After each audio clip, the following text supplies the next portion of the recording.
pero ustedes recibirán poder cuando haya venido sobre vosotros el Espíritu Santo. Y ustedes me serán testigos en Jerusalén, en toda Judea, en Samaria y hasta lo último de la tierra. Luego en el libro de Hechos capítulo 2, verso 1, cuando llegó el día de Pentecostés, Hechos capítulo 2, verso 1, cámbielo en la pantalla por favor. Cuando llegó el día de Pentecostés estaban todos unánimes juntos y de repente vino del cielo un estruendo como de un viento recio que soplaba, el cual llenó toda la casa donde estaban sentados. Y se le aparecieron lenguas repartidas como de fuego asentándose sobre cada uno de ellos. Y fueron todos llenos del Espíritu Santo. Y comenzaron a hablar en otras lenguas según el Espíritu les daba que hablasen. Levante su Biblia en su mano, los que trajeron Biblia. Si usted trajo su celular y dentro de su celular está su Biblia, póngala en modo avión para que nadie lo llame y puede usar su celular como Biblia. Nadie debería estar haciendo ninguna otra cosa que atentos. Vamos a hacer nuestra declaración de fe. Diga, esta es mi Biblia. De nuevo, esta es mi Biblia, la palabra de Dios. Yo soy lo que ella dice que soy.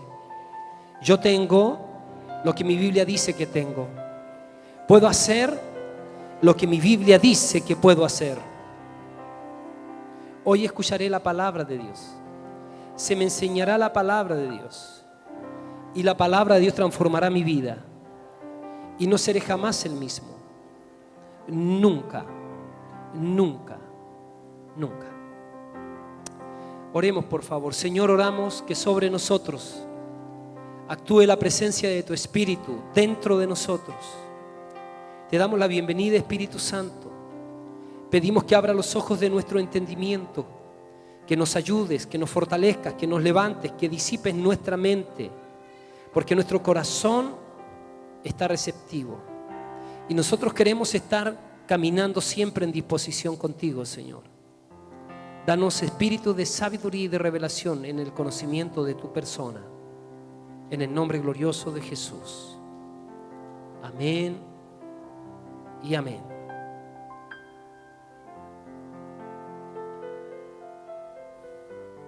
La Biblia dice en Juan capítulo 1 que Dios, siendo el Verbo, se hizo carne. En el principio Jesucristo era el Verbo era con Dios y ese Verbo era Dios. Y dice que ese Verbo se hizo carne y habitó en medio de nosotros. Dios con nosotros, el Emanuel. Quiero que pensemos un momento, porque hoy día yo les voy a hablar sobre la razón del por qué Jesús vino, uno de los aspectos del por qué el Señor Jesús vino. Y para eso yo necesito que usted se concentre, que no pierda nada de lo que quiero en breve decir. Fíjense que no hay persona más maravillosa, más hermosa que Jesús caminando sobre la faz de la tierra. Él es el postrer Adán. El primer Adán falló. El primer Adán fue puesto para representarnos a nosotros. Adán y Eva fueron puestos en el huerto del Edén. Voy a hablar un poco de eso. Para ellos, multiplicándose, llenar a la tierra de hombres y mujeres hechos a imagen y semejanza de Dios, a imagen y semejanza del Dios Hijo. ¿Por qué digo a imagen y semejanza del Dios Hijo? Dios es Padre, Hijo y Espíritu Santo. Cuando Dios crea a Adán y Eva, dice la Biblia que fueron creados a imagen y semejanza de Dios. Y luego en Romanos dice que Adán fue creado a la imagen de aquel que habría de venir. ¿Y quién era el que habría de venir? Jesucristo. Póngame atención en esto. Entonces Jesús es la imagen del Dios invisible. Jesús es la representación o el modelo de hijo o hija que Dios espera que tú y yo seamos. Cuando Él estuvo en esta tierra, Él vivía en la presencia de Dios. Y el Señor Jesús compartió, a la edad de 30 años comenzó su ministerio y llamó a los discípulos para reproducirse en ellos. Pero esa reproducción iba a ser en la medida que se relacionaban. A eso le llamamos discipulado. Caminar continuamente con Él significaba que ellos iban a ir siendo transformados, porque en la medida que ellos escuchaban sus enseñanzas, estaban con Él, se exponían a su presencia. Jesús les habló de su ministerio a los discípulos y ellos no alcanzaron a comprender muchas cosas de las que Él les dijo. Pero Él les habló y les dijo: cuando yo me vaya, va a venir otro consolador, uno semejante a mí, una persona tan dulce, una persona tan como yo, que Él les guiará toda la verdad. Porque hay cosas que ustedes todavía no saben, no pueden sobrellevar. Ahora bien, ustedes saben y yo sabemos la historia, solo que no la vivimos en tiempo presente. Pero tomaron a Jesús y era necesario que Él fuera a la cruz para comprarnos a precio de sangre, para ponerse en lugar nuestro, para experimentar la ira que nosotros merecíamos experimentar, para satisfacer lo que demandaba la justicia divina. El Señor Jesús entonces muere, resucita, se presenta con los discípulos o a los discípulos por 40 días y les dice: yo ahora me voy, pero voy a derramar el Espíritu Santo. Y dice que los discípulos, 120 personas, se fueron al aposento alto y coincidieron con la fiesta de Pentecostés ahí en Jerusalén. La fiesta de Pentecostés era una fiesta judía, venían todas las personas a adorar. Y en el segundo piso, en el aposento alto, me imagino yo, el segundo piso, estaban ahí los 120 en espera. Y dice que estuvieron bastantes días orando y se hicieron unánimes en la espera del cumplimiento de la promesa de que el Espíritu Santo iba a ser derramado sobre sus vidas. El Espíritu Santo iba a venir sobre ellos. Ahora mire qué importante, porque ellos, cuando estaban ahí, no estaban esperando un poder, no estaban esperando una experiencia, no estaban esperando simplemente lenguas. Ellos estaban esperando a una persona tan deseable como Jesús, que para ellos iba a ser extraordinario caminar con esa persona. Hay tal mezcla entre Padre, Hijo y Espíritu Santo que los discípulos, al recibir al Espíritu dentro de ellos, de inmediato experimentaron esa relación que por un momento seguramente, o esa presencia que por algún momento se había perdido por causa de la cruz, cuando Jesús fue a la cruz. Y yo quiero decirles lo siguiente: o sea, la idea del Señor Jesús siempre ha sido, y Él vino a recuperar a los seres humanos para Dios. Él vino a recuperarnos a su presencia. Él vino a recuperarnos a su gloria. Y a continuación entonces voy a describir lo que yo creo, los tipos de encuentros que las personas han tenido con el Señor. Fíjese que básicamente hay tres tipos de encuentros que las personas tuvieron con Jesús. Jesús se encuentra con personas que tenían, el primer tipo de encuentro es con personas que tenían un corazón escéptico, lleno de escepticismo, lleno de incredulidad. Es cuando Jesús fue a visitar a sus hermanos. Dice que Él fue a Betania a visitar a sus hermanos. Perdón, a una región, no es Betania, a una región a visitar a sus hermanos. Y dice que no pudo hacer muchos milagros en medio de ellos, porque sus hermanos tenían un paradigma. Ellos pensaban que conocían al Señor. Ellos pensaban que conocían tanto a Jesús en su humanidad que no pudieron darse cuenta de lo que portaba ese Jesús humano. Jesús no pudo hacer muchos milagros en medio de ellos, porque Dios, póngame atención, habita en ambientes de fe. Dios no se manifiesta en ambientes de deshonra. El segundo encuentro que tuvo el Señor Jesús fue en un encuentro en la casa de María y Marta. Ahí se encuentra con una mujer que genera un ambiente de fe. María se sienta a sus pies para oírlo. Marta quería servir al Señor. Marta se desubicó en los tiempos. Marta pensó que era tiempo de servir. María pensó que era tiempo de oír. Ella sabía que no se iba a exponer a la voz de un ser humano común y corriente. Ella se iba a exponer a la voz de un ser que cuando le hablaba le transformaba. María se sienta a los pies de Jesús y escucha. Y eso agradó al corazón del Señor. Jesús iba frecuentemente a ese lugar, porque Dios va a lugares, o Jesús va a lugares donde la gente le honra, donde la gente lo aprecia, lo valora. Por eso es que el peor enemigo de la unción, de la presencia manifiesta de Dios, es la distracción. ¿Sabe qué? Usted cometería un error venir acá y permitir ser distraído. Usted cometería un error venir acá y mantener su celular encendido, puesto que usted estaría diciendo: a mí me interesa, o yo he comparado la voz de Dios con el bullicio general y común de la gente. Hay personas que viven tan ligadas a su vida almática que no pueden vivir sin vivir relacionados o hablar con alguien, pero no trascienden a la vida del espíritu. Y el tema es que lo almático no es seguro. El alma tiene que ser transformada y convertirse al espíritu, someterse al espíritu. Entonces tenemos un ambiente de escepticismo representado en los hermanos de Jesús. Tenemos un ambiente de fe representado en María, que se sienta a los pies de Jesús para apreciar su palabra. Ella sabía que algo sucedía cuando Jesús le hablaba. Ella sabía que necesitaba transformación y en Jesús era transformada. Pero también la Biblia nos habla de otro encuentro, de un encuentro de una mujer que, además de tener fe para oír la voz de Dios, tenía fe para hacer demanda del poder de Dios. La mujer del flujo de sangre. Usted conoce la historia, no voy a detenerme mucho en ella. 12 años de flujo de sangre, una mujer separada, una mujer rechazada, o sea, una mujer separada de la sociedad por causa de su enfermedad, una gente que le estaba yendo cada día de mal en peor. Esta mujer, en esa condición, toma una decisión.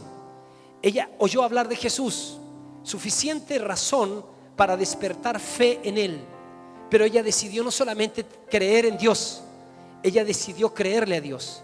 Ella no solamente decidió creer en Jesús, decidió creerle a Jesús. Ella pensó que se había equivocado seguramente en su búsqueda. Ella pensó que era la última carta que ella se jugaba.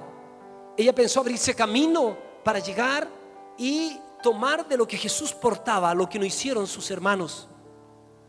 Jesús no pudo hacer muchos milagros porque no creían en Él. Pero esta mujer se abrió camino. Esta mujer sufriente, esta mujer rechazada, esta mujer con distintos muros, a pesar de los muros, a pesar de sus vergüenzas, muros externos y internos.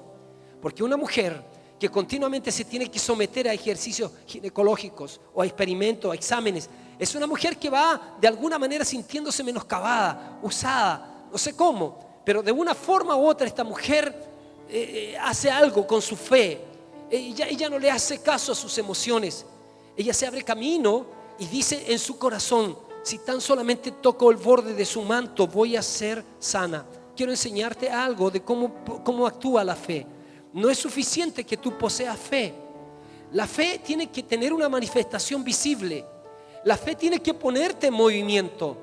La fe sin obras es una fe muerta. La fe también tiene que estar alineada a lo que cree tu corazón con lo que dice tu boca. Tú no puedes creer algo en tu corazón y decir lo contrario con tu boca. Tú tienes que decir con tu boca lo que cree tu corazón. Por eso es que de la abundancia del corazón habla la boca. Por eso es que necesitamos que Cristo muera en abundancia en nosotros. Porque no puede ser de que tú hoy día cantes cantos al Señor y en tu trabajo maldigas a tus trabajadores, o que en tu casa maldigas a tu mujer y a tus hijos, o hables mal con palabras hirientes y soeces con respecto a las personas. Eso revelaría que en tu corazón hay una cosa torcida, porque definitivamente de la abundancia del corazón habla la boca. Esta mujer declaró su fe, declaró lo que quería.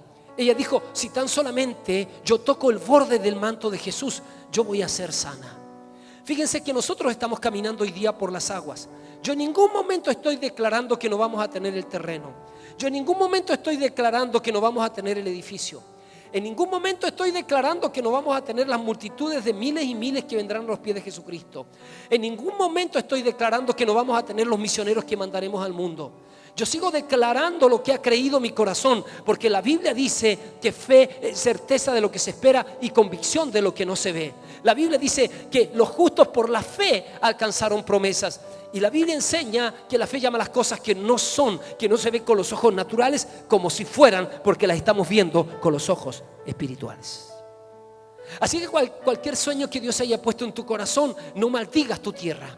El sueño que Dios puso en tu corazón como una posibilidad alcanzable, entonces abraza ese sueño, abraza esa palabra, abraza esa palabra de fe que Dios puso en tu vida y empieza a declarar por sobre esa palabra. Empieza a declarar que esa palabra que Dios te dijo, tú estás de acuerdo con esa palabra. Empieza a decir lo mismo que Dios ha dicho con respecto a algo. Empieza a declarar tú lo mismo, alíñate con Dios. Y la Biblia dice que por la fe los antiguos alcanzaron promesas, y por la fe la gente de hoy día sigue alcanzando promesas, sigue alcanzando bendiciones, sigue experimentando su presencia. Amén. ¿Está ahí conmigo?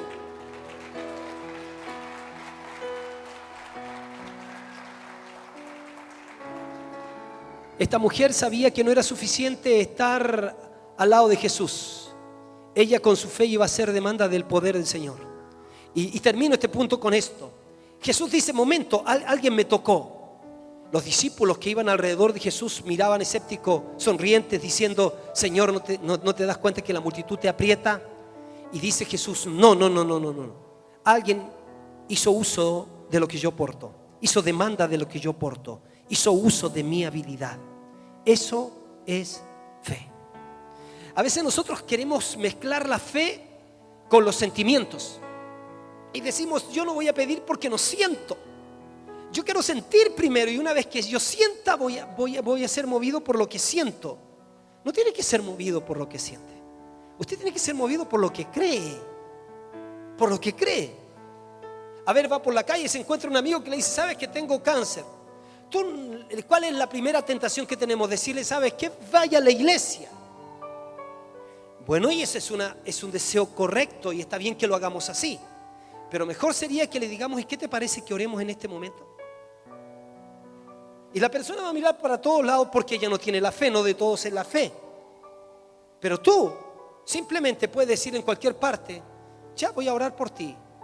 Padre, en el nombre de Jesús, toma autoridad sobre este cáncer y lo reprendo en el nombre de Jesús. Te vas en el nombre de Jesús.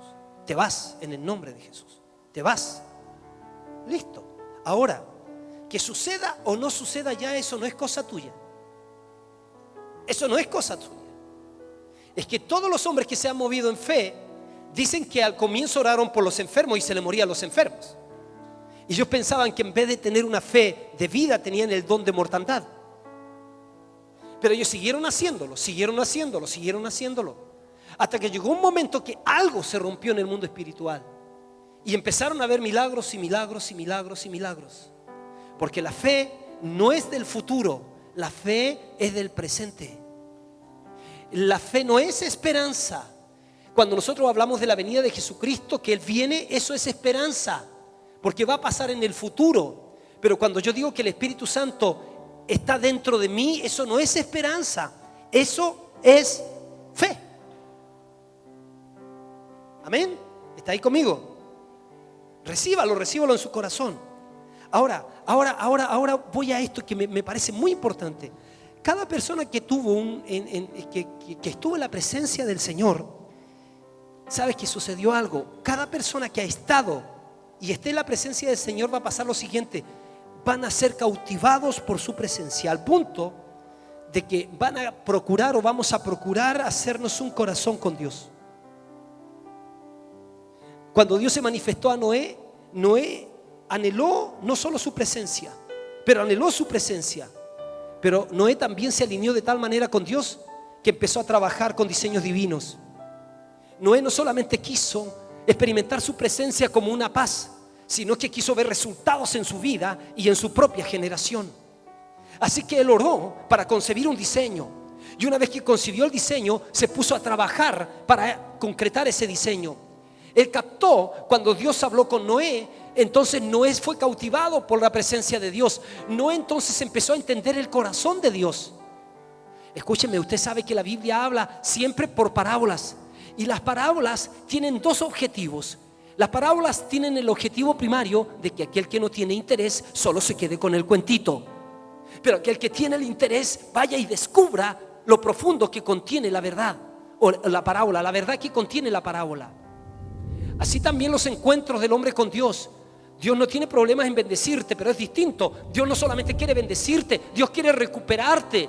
Dios quiere recuperar tu hablar con Él, recuperar tu atención con Él, recuperar tu sentir con Él. Dios quiere recuperar lo que se perdió en la caída.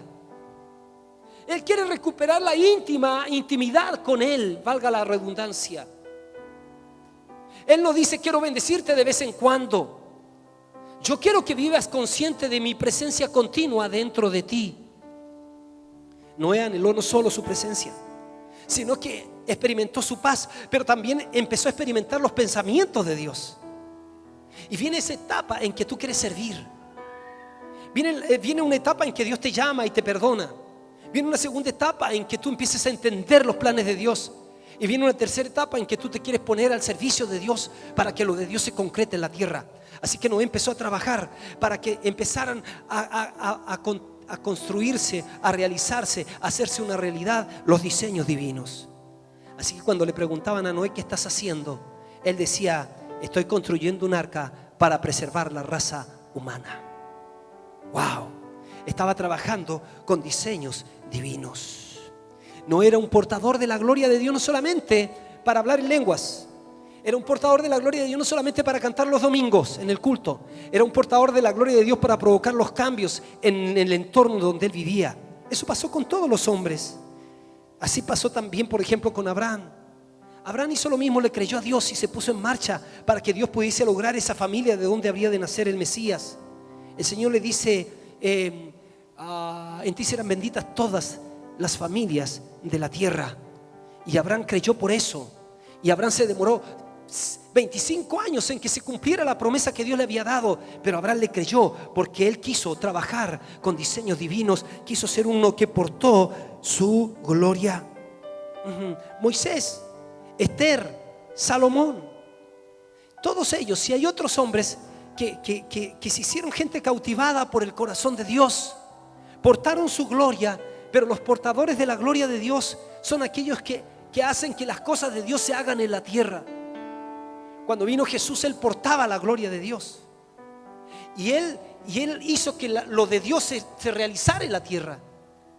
Y Él, cuando estuvo con los discípulos, dijo a los discípulos: yo me voy a ir, va a venir el Espíritu Santo, para que esta presencia mía, para que esta gloria esté también en ustedes. Y para que ustedes se alineen con Dios y logren de tal manera alinearse con Dios, que Dios encuentre en ustedes canales en donde se manifieste la gloria de Dios. Jesús dijo: voy a tener una generación de gente tan alineada conmigo que ellos van a orar así: Padre nuestro que estás en los cielos, santificado sea tu nombre, vénganos tu reino, hágase tu voluntad aquí en la tierra como se hace en el cielo. Así que cada vez que le hablamos a alguien, es que queremos que la voluntad de Dios se haga en ese corazón. Cada vez que oramos por un enfermo, es que queremos que la voluntad se haga en ese corazón, en ese cuerpo. Cada vez que oramos por lo imposible, es que nos estamos alineando con Dios, porque la Biblia dice que para Dios no hay nada imposible, pero que tampoco hay nada imposible para aquel que cree. Hemos aprendido, hermanos, que Dios no tiene favoritos, pero sí tiene íntimos. Esa es la diferencia. Un íntimo capta el corazón de Dios. Padre nuestro que estás en los cielos, que venga tu gobierno, Señor. Aquel que no se ha hecho un íntimo de Dios, entonces no puede ser un portador de su gloria, porque Dios quiere que en plenitud nosotros portemos su gloria. Tenemos que hacernos íntimos, porque los íntimos, ¿sabes qué? Captamos el corazón de Dios. ¿Sabías tú que cuando tenemos un encuentro con su presencia, es ahí cuando volvemos a nuestro origen? Solo en su presencia somos cambiados. Solo en su presencia somos transformados y entendemos su corazón. Solo en su presencia nos hacemos anhelantes de su voluntad aquí en la tierra. Sí, Señor, muéstrame tu fe sin tus obras, yo te mostraré mi fe por mis obras. Así que tú puedes decir que tienes mucha fe, pero quiero preguntarte, los frutos de tu fe, ¿dónde están? Y los puedes tener y los podemos tener en la medida que amamos a Dios, en la medida que busquemos su presencia. Nosotros nos caracterizamos o nuestro ADN es lo siguiente. En esta casa amamos a Dios, amamos a las personas y servimos al mundo. Diga conmigo, en esta casa amamos a Dios, amamos a las personas y servimos al mundo. Dígalo de nuevo, amamos a Dios, amamos a las personas, servimos al mundo. ¿Sabías que aunque Dios está en todas partes, Él no manifiesta su presencia en todas partes? Él viene donde es celebrado, no donde es tolerado. Su presencia es la atmósfera donde Dios habita. ¿Sabe? Necesitamos nosotros entender que Jesucristo vino a recuperarnos para la presencia de Dios. Vino a recuperarnos la presencia y vino a recobrarnos para Dios. La presencia de Dios, ¿qué es? La presencia de Dios, ¿qué es? La presencia de Dios es un ambiente. Lo primero que Dios hizo antes de crear cada aspecto de la creación fue preparar el ambiente perfecto para ello. Ejemplo, Él creó la tierra y luego creó las plantas y los árboles que se nutrirían de la tierra y sus minerales. Asimismo, el ambiente estaba listo antes que Dios creara los animales que necesitarían comer la vegetación para su sustento. Igualmente, cuando Dios creó el ambiente del jardín del Edén, Él diseñó la perfecta atmósfera para la humanidad, la cual fue la atmósfera de su presencia. Dios puso a Adán en la atmósfera de su presencia manifiesta. Cuando Dios puso a Adán y Eva en el huerto del Edén, lo puso en la atmósfera perfecta de su presencia manifiesta. Dios nunca dijo a Adán: Adán, te pongo en la tierra, ahora yo quiero que busques el Edén. No, Dios puso a Adán allí en el Edén. No le dio a escoger. ¿Y sabe por qué no le dio a escoger? Porque ese era el único ambiente en el cual podía sostenerse y prosperar. En esa atmósfera Dios se reveló a sí mismo y sus propósitos para la humanidad. Dios puso, fue para mí interesante descubrir en la Biblia que cuando Dios puso al hombre, yo pensé que Dios lo había puesto en la tierra. Y claro que Dios lo puso en la tierra, pero no en cualquier parte donde cayó, sino que Dios en la tierra hizo el Edén, puso el Edén, el jardín del Edén, el lugar de ambiente. Significado de la palabra jardín y la palabra Edén. La palabra Edén significa placer o deleite. La palabra jardín significa recinto o lugar cercano. Ponga atención a esto. La palabra Edén significa placer o deleite y la palabra jardín significa recinto o lugar cercano. Esta palabra deriva de una raíz que significa cobertura. O sea, el jardín es algo que protege, defiende, cubre, rodea. Gloria, o sea, cuando nosotros estamos en la gloria, cuando nosotros estamos en su presencia manifiesta, lo que pasa es que estamos rodeados y protegidos por la presencia de Dios. Edén no fue un espacio geográfico. Edén fue un momento en el tiempo en el cual la manifestación de la gloria de Dios pudo ser vista. ¿Por qué nosotros usamos la frase momento en el tiempo? Porque, mis queridos, Dios se manifiesta a sí mismo visiblemente en el tiempo, en la dimensión natural. Dios se manifiesta para beneficio de la humanidad y porque la presencia manifiesta continuamente se está moviendo. Y Dios entonces se manifiesta. Nosotros necesitamos comprender un poquito eso y anhelar eso. Ha habido reuniones que nosotros mismos hemos estado, yo he estado, en donde el que está ministrando dice: allá se está moviendo la gloria de Dios y ora, y las personas reciben. Y uno dice: bueno, pero que Dios no está en todas partes. Sí, pero Dios responde a un corazón anhelante. Dios responde a una fe demandante, a una fe que demanda. No sé si alguna vez usted tuvo un nietecito que se enamoró de usted. Por ejemplo, mi nieta, la Ami, se enamoró de la pelada del Mauricio Soria, del pastor Mauricio. Él tiene no tiene cabello. Y entonces a cada rato le estaba haciendo cariño ahí. Y le saqué una foto dándole un besito ahí en la cabeza. Y de repente vi que le estaba pasando como un cochecito. Le dije, no, hijita, porque esa cabeza no es carretera. Pero es como que le movía las manitos y como que si él quería irse para un lado, ahí iba ella. Iba detrás del Mauri. Así hay nietos que se pegan a sus tatas, hay hijos que se pegan a sus mamás, ¿cierto? Y animalitos que se pegan a sus amos. Bueno, para entender, algo así debe sucedernos a nosotros. Debemos estar ligados no solamente de papel con Dios, debemos estar ligados de relacionamiento con Dios, donde abro mis ojos y hablo con Él. Voy a la ducha y hablo con Él.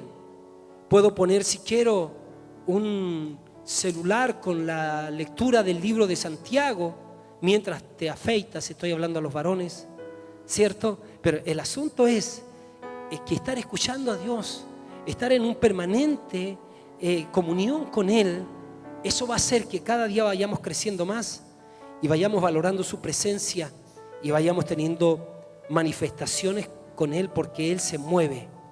Nunca tendremos experiencias terminales con Dios. La presencia manifiesta continuamente, se está moviendo. Cuando estamos en la presencia de Dios, vamos de gloria en gloria. Dios es activo y continuamente se está moviendo, y Él se manifiesta a sí mismo donde a Él le place. Y cuando estamos en Él, entonces nos movemos en Él. El Edén nunca ha sido encontrado. ¿Por qué? Usted sabe que dicen que incluso se ha encontrado el arca, pero el Edén nunca ha sido encontrado. ¿Por qué? Porque el Edén fue un sitio, fue un momento en el tiempo donde la presencia de Dios descendió, y la presencia estaba en continuo movimiento, y a medida que se movía la presencia, Adán se movía. Donde se movía Dios, ahí se movía Adán, porque estaban ligados. Por eso cuando Adán pecó, se hizo un contaminante de la presencia de Dios. Cuando Adán pecó, dice que fue destituido de la presencia, lo que la Biblia llama la gloria. Nosotros necesitamos crecer en eso. Por favor, no te conviertas en alguien que piensa que ya se agotó la Biblia y que ya lo último de Dios ya te lo dijo, o lo último de Dios ya lo viviste. Dios se sigue moviendo, y cosas que ojo no vio, ni oído yo, ni subió en corazón de hombres, son las que Él tiene preparado. ¿Para quiénes? ¿Para quiénes? Para los que le aman. Luz perfecta, clima envidiable, sin polución, amor extremo, vida, exceso o ausencia de enfermedad, de miedos, de depresión, de cansancio, ausencia de aburrimiento, en fin, el Edén. Edén quiere decir delicia, y eso es lo que tenía el Creador para el ser humano en mente cuando pensó en nosotros. El Creador tenía bondad, amor del más puro, su presencia manifiesta. Y para convertir a esta generación y no ser convertidos por un sistema caído, tenemos que saber quiénes somos y dónde pertenecemos. Nosotros caímos de ahí, y el Señor Jesucristo nos vino a recuperar a su presencia. Hemos de predicar y cumplir nuestro propósito en la tierra, pero no podemos olvidar de dónde es nuestro hogar. Nosotros somos gente de su presencia. Hemos sido llamados para ser portadores de su gloria. Les digo esto, hermanos, porque hay muchos hijos pródigos dentro de la iglesia que han olvidado cómo se siente el abrazo del Padre.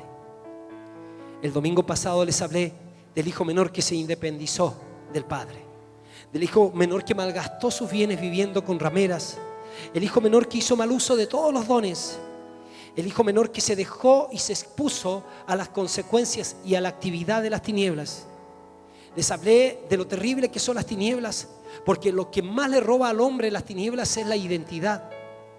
Cuando el hijo menor decide volver a la casa del Padre, porque él piensa, él está en un lugar, en una provincia apartada, lo que hacen las tinieblas.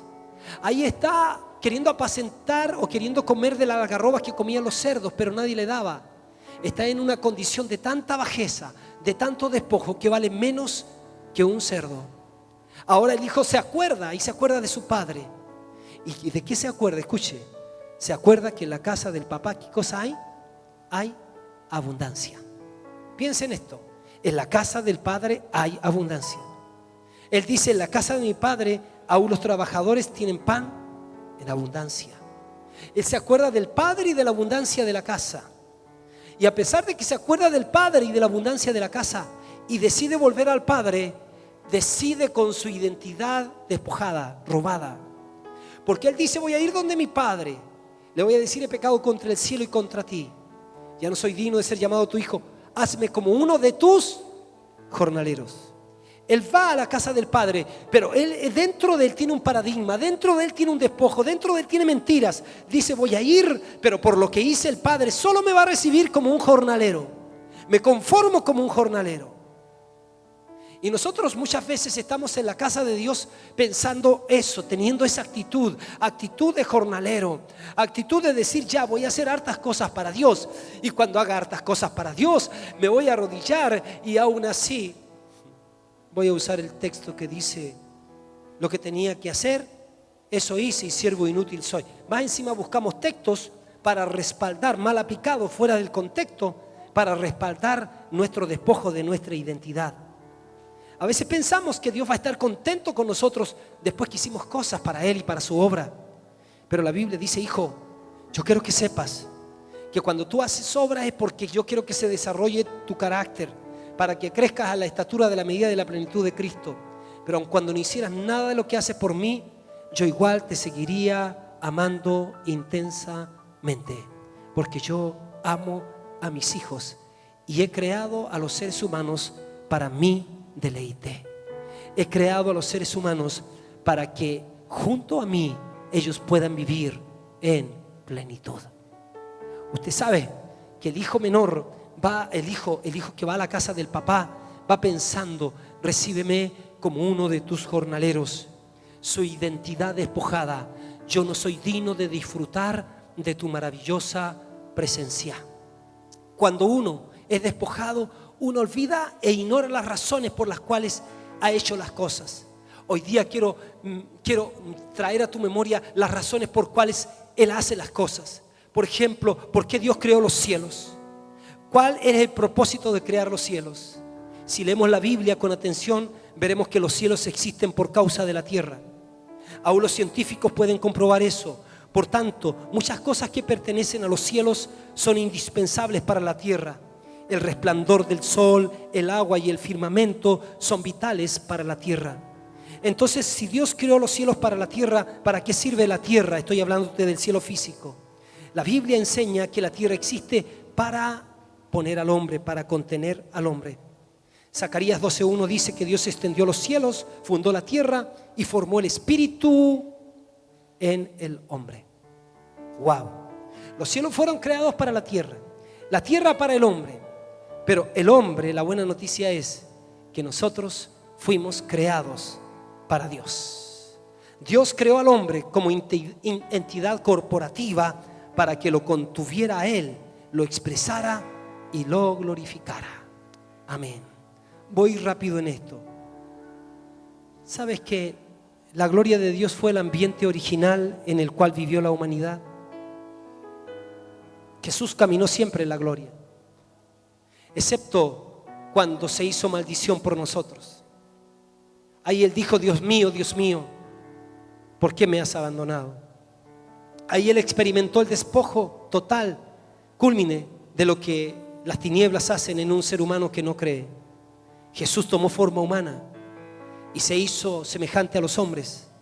Y en la condición de hombre, Él llevó la maldición y recibió la ira que correspondía a todos nosotros. Pero como nunca cometió pecado, no pudo ser retenido por la muerte. Venció a Satanás, venció la muerte y se hizo el primogénito entre muchos hermanos. Estoy terminando, pero quiero que escuche lo siguiente. La gloria fue el ambiente original en el cual vivió la humanidad. Dios está en todos lados, todo el tiempo, pero Él no se manifiesta en todos los lugares de la tierra. Él se manifiesta donde Él es bienvenido, donde la gente vive en relación íntima con Él. El Edén era una puerta, era un portal al cielo, porque allí era el lugar donde Dios se manifestaba su gloria y la manifestaba a los seres humanos. Quienes fueron creados a su imagen fueron los seres humanos, y ellos se movían en la gloria de Dios, y donde ellos permanecían en continua comunión con Él. La presencia de Dios con la humanidad era en verdad el cielo en la tierra. Pero usted sabe, cuando el hombre pecó en el huerto del Edén, a partir de ahí dice: por cuanto todos pecaron, están destituidos ¿de qué? De la gloria de Dios. Y por eso, que un mensaje para aquellos que nos están escuchando por la radio. A lo mejor usted nunca había tenido la posibilidad de escuchar el Evangelio, pero está viviendo en una condición de despojo. Está viviendo en una condición que no sabe cuánto Dios le ama. Quiero decirle que el ser humano no funciona lejos de la presencia de Dios, que el medio ambiente ideal debe ser protegido. Adán y Eva no protegieron el ambiente ideal, que era su presencia. En el Antiguo Testamento Dios dijo a la gente que se acercaba a Él: limpien sus ropas. Dice: limpien el lugar y acérquense en el tiempo correcto. Ustedes tienen que proteger la presencia, por lo tanto tienen que venir pensando en que tienen que venir limpios. Nosotros podemos llegar a Dios siendo limpiados por la sangre de Jesucristo. Usted y yo tenemos que proteger la presencia.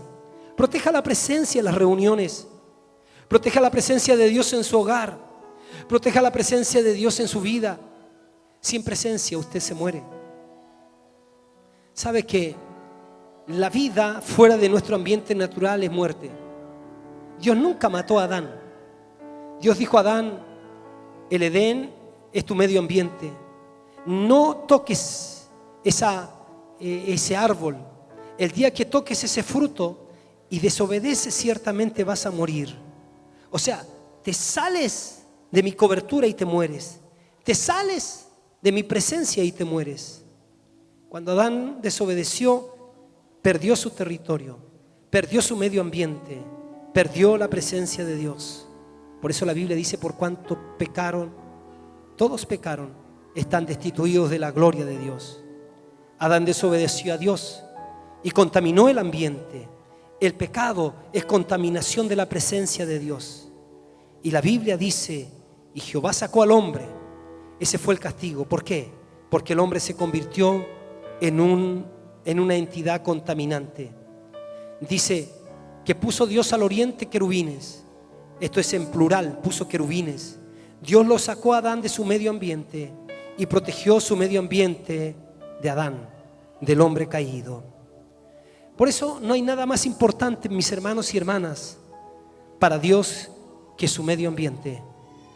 Pecado, rebelión, queda fuera de la presencia de Dios. Por eso la Biblia dice: apártense de la vieja levadura, despójense de los vestigios del viejo hombre, apártense de la mentira, del adulterio, de la contaminación, de la avaricia, de la idolatría. Porque la Biblia dice que cumplir esas cosas te aparta de la presencia de Dios. Aquellos que practican tales cosas no entrarán al reino de Dios.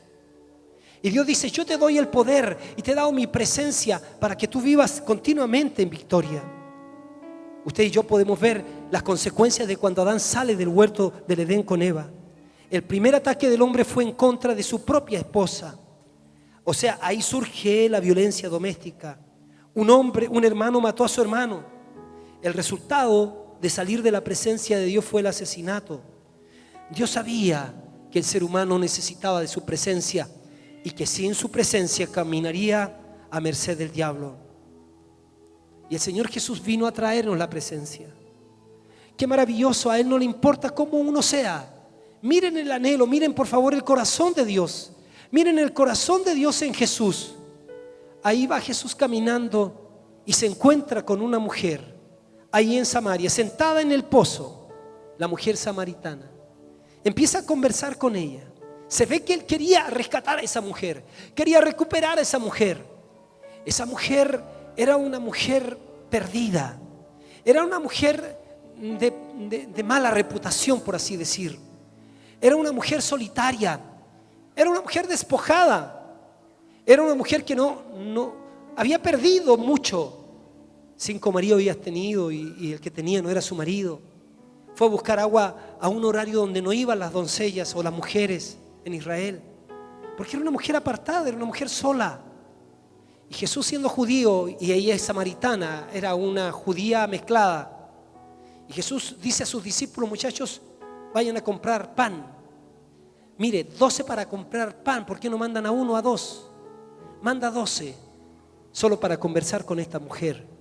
Esta mujer que está ahí, solitaria, que está más que convencida que no se merece el amor de Dios.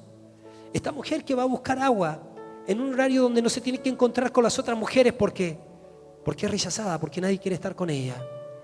Pero Jesús se acerca y le dice: mujer, le pide, dame de beber. Y ella de inmediato habla conforme a sus trancas, a sus complejos, a sus paradigmas. Le dice: ¿cómo tú, siendo judío, me pides a mí que soy mujer samaritana? Usted conoce la historia. Le dice Jesús: mujer, si supieras quién te dice dame de beber, tú le pedirías y él te daría agua viva. Y la mujer dice: agua viva. Pensó en una vertiente, a lo mejor no en un pozo nomás. Y dice: Señor, no tienes con qué sacar y el pozo es hondo. Jesús dice: el que bebe de esa agua volverá a tener sed, pero el que bebe del agua que yo le daré no tendrá sed jamás, sino que el que bebe del agua que yo le daré será en él una fuente que salte para vida eterna. Se iba a conectar con el Dios de la vida. Mis preciosos, eso es lo que ha sucedido con nosotros. Ve, llama a tu marido. No tengo marido. Bien has dicho, no tengo marido, porque 5 maridos has tenido y el que tienes ahora no es tu marido. Esto has dicho con verdad. La mujer dice: Señor, me parece que eres profeta, porque le había dicho todo lo que él era. Mucho más que profeta había ahí. Estaba el autor de la vida, estaba el autor y consumador de la fe. Esa es una muestra que Dios quiere rescatar al hombre para su presencia. Esta mujer es rescatada para la presencia de Dios. Y esta mujer nos habla rápidamente la Biblia que se une a los diseños de Dios. Y no solamente disfruta de la presencia de Dios, sino que siente tanto amor por su prójimo que va a hablarle a la gente para que vuelvan a creer en Jesús. Va a enseñarle a la gente del Señor. La mujer que había perdido la gloria, pero que la recuperó. ¿Sabe? La Biblia enseña de tantas personas que han perdido la gloria. La Biblia enseña de una experiencia que vivió Israel cuando fue robada el arca y nació un niñito. Y justo la mujer, antes de dar a luz, dice: nació el niño. Y aparece y ella muere. Y le pone por nombre Icabod, que quiere decir: la gloria del Señor ha sido traspasada. Qué triste es cuando la gloria se va de una iglesia. Qué triste es cuando la gente no anhela su gloria. Qué triste es cuando la gloria se va de una nación. Qué triste es cuando la presencia de Dios no significa mucho para muchas personas. Eso es uno de los logros del enemigo: hacer de la iglesia una religión, hacer de la iglesia gente seca, hacer de la iglesia gente religiosa, hacer de la iglesia gente que se acostumbró nada más, pero que no busca más de la presencia de Dios. Pero quiero decirte una cosa. Quiero que pongas, por favor, aquí en la pantalla, Hebreos 2:10. Mire, que quiero que sepa, porque nosotros somos portadores de su gloria. Hebreos capítulo 2, verso 10. Ponla rápidamente, por favor. Hebreos 2:10, que está ahí en la pantalla. Hebreos 2:10. Mire lo que dice: porque convenía a aquel por cuya causa son todas las cosas y por quien todas las cosas subsisten, que habiendo de llevar, siga por favor, muchos hijos, ¿a qué? A la gloria, perfeccionase por aflicciones al autor de la salvación de ellos.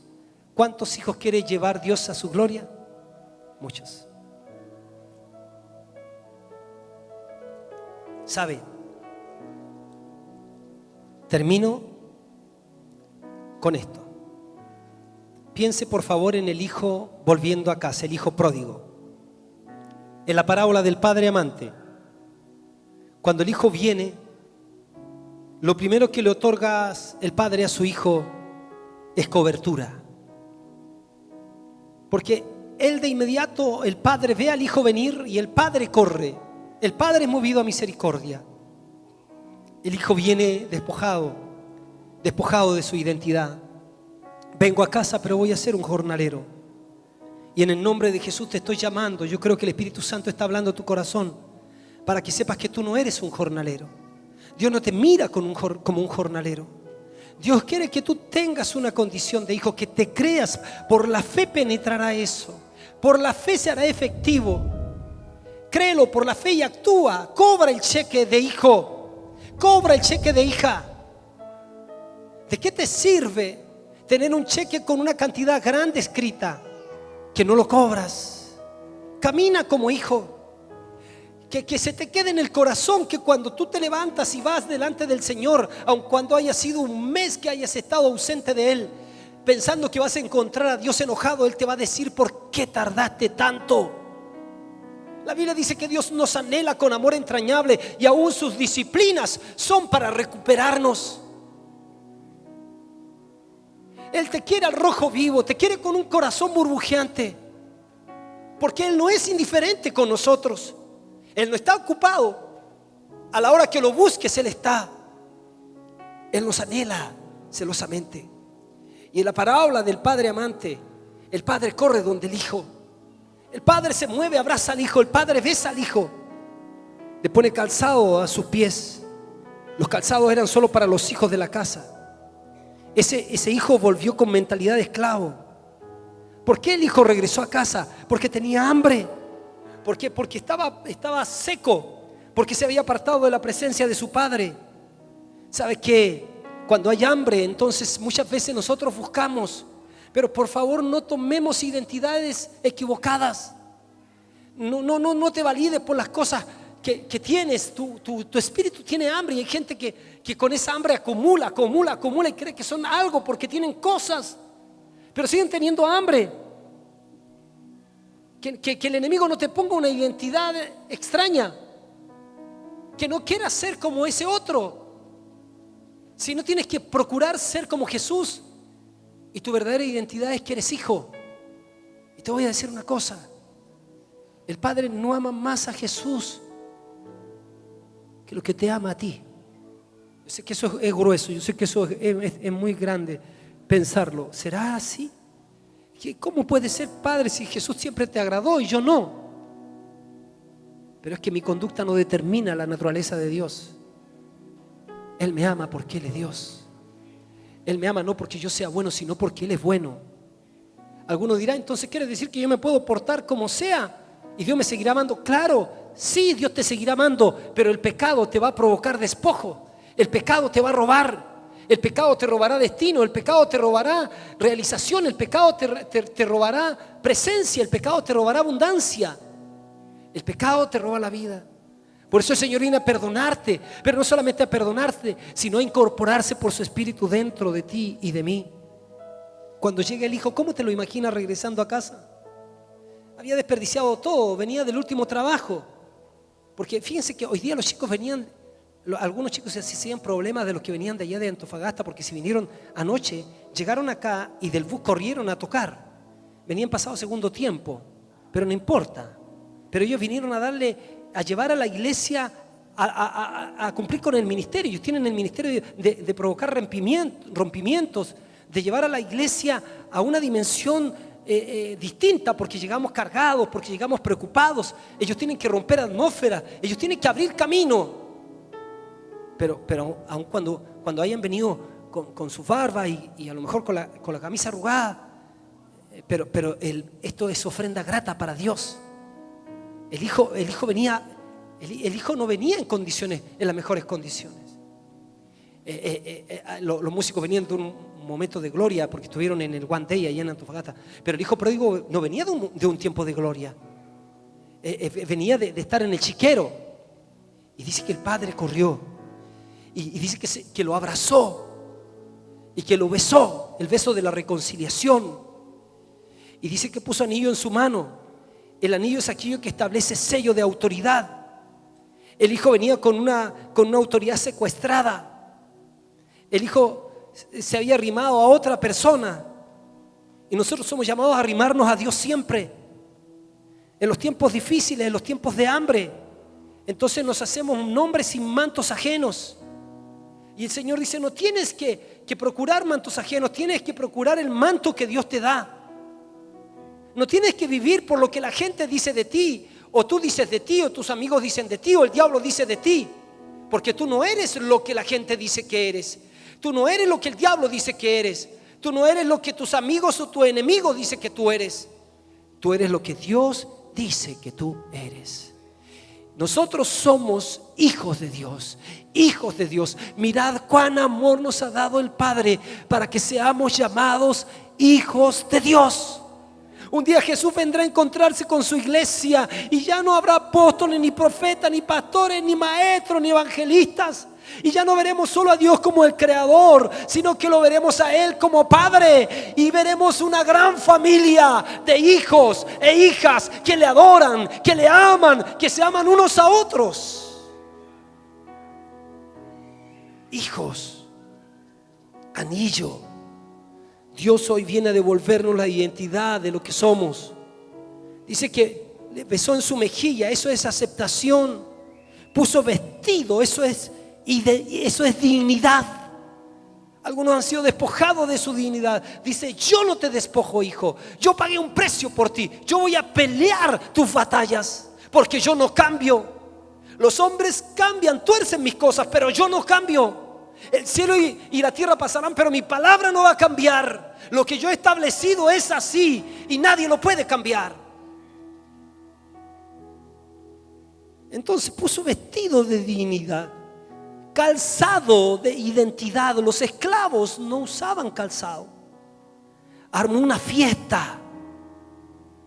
Y sabes que el padre estaba gozoso y el hijo entró a la fortaleza que le provoca el padre. ¿Cómo así? Que le provoca el gozo del padre, porque el gozo del Señor es nuestra fortaleza. No es mi gozo, es el del Señor que es mi fortaleza. Cuando Dios se goza, yo soy fortalecido. ¿Sabe? Volvamos a la esencia de ser naturales, de ser genuinos con Dios, de estar con Él y de anhelar profundamente su presencia dentro de nosotros. ¿Sabe? El hijo venía con un problema. Yo soy trabajador, nada más. A veces nosotros miramos a papá no como un padre amoroso, lo miramos con la correa. En el sur se decía con la huasca. ¿Ah? Porque el papá fue así, estricto. Porque en la hora del almuerzo nadie hablaba. ¿Ah? Porque el papá decía, y cuando venía llegando del trabajo, hasta la esposa y los hijos se peinaban a la lengua de la vaca, como que se cuadraban, llegaba él. Ese padre que no había que acercarse. Y entonces el hijo venía en esa condición. ¿Se acuerdan ustedes de lo que les mostré?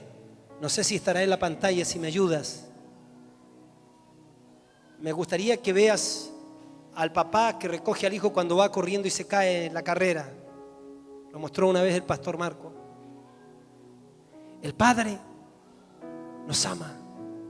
El Padre mandó matar el becerro gordo y mandó hacer fiesta, porque el hijo se había perdido y es hallado. Pero ¿sabe qué? Es hallado para su presencia, es hallado para su gloria. Hemos sido recuperados. ¿Sabe? Hoy Dios nos hace portadores de su gloria por el Espíritu que mora en nosotros. Nosotros podemos hablar de su amor, hablar de sus maravillas, palpar su presencia. Levante su mano, por favor, ahí donde está.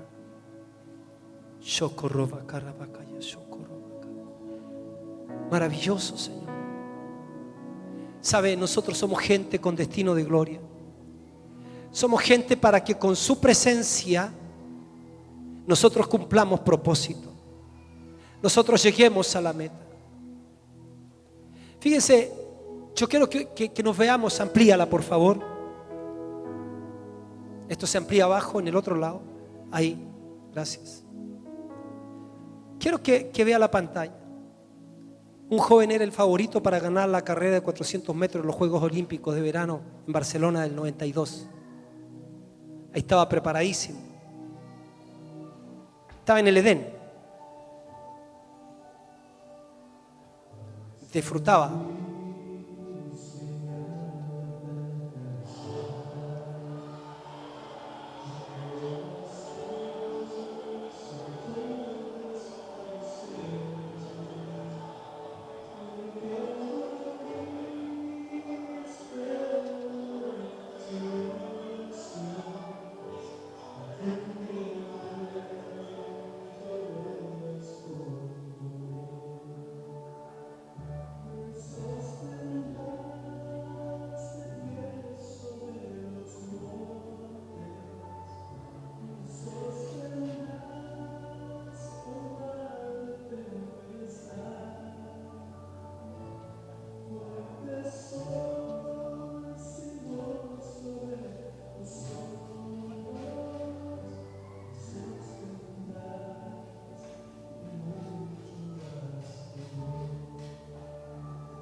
Ahí cayó, ahí fue la caída.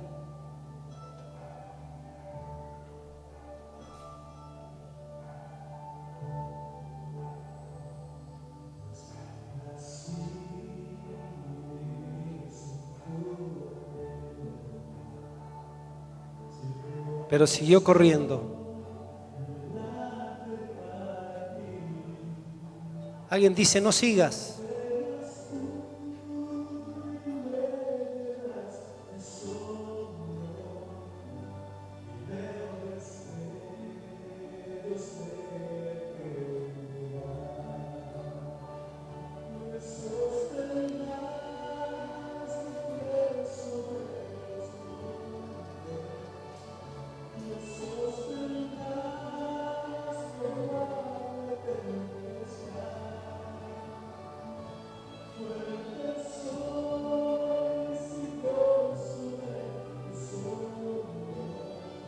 Vamos a terminar esto juntos, dijo su padre.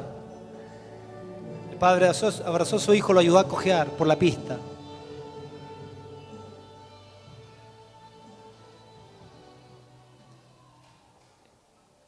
Ese es nuestro Padre.